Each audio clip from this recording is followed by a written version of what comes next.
దావీదు వంశమందు ధన్యుడు జన్మించినాడు.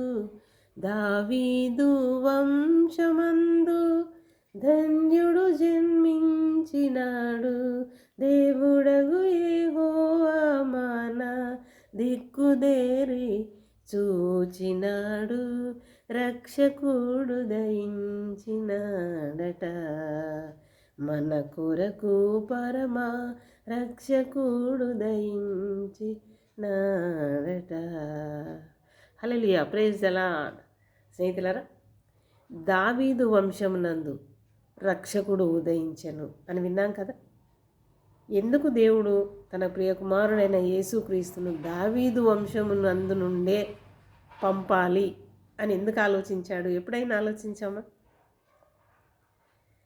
పాత నిబంధన గ్రంథంలో దావీదు మహారాజు గురించి ఒక గొప్ప స్టేట్మెంట్ దేవుడిచ్చినట్టు మనం చూస్తాం. దావీదు నా హృదయానుసారి అని.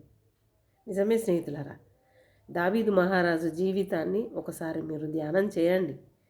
మరి మీకు ఐడియా ఉన్నట్లయితే ఆయన తన జీవితంలో ఎంత కష్టపడ్డాడు, ఎన్ని శ్రమలను అనుభవించాడు, తప్పులు ఒప్పులు మంచి చెడు ప్రతి యాంగిల్లో తాను దేవుని ఎదుట బట్టబయలుగా ఉన్నాడు.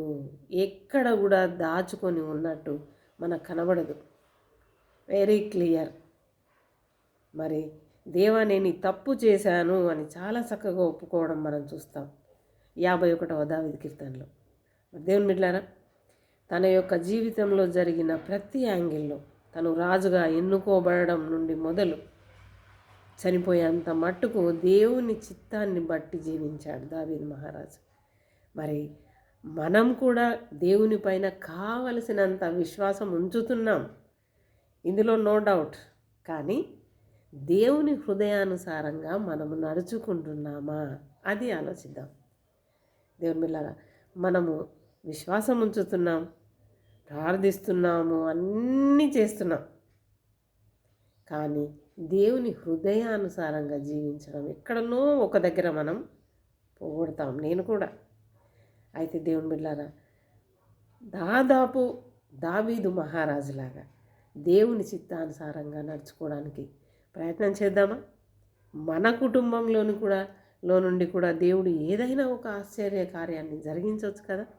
మరి అలాంటి గొప్ప కార్యం మన కుటుంబంలో జరగడానికి సిద్ధపడదామా? దేవుని కృప కొరకు కనిపెడదాం. అటు కృపలో దేవుడు మనల్ని నడిపించును గాక. ఆమేన్, ఆమేన్.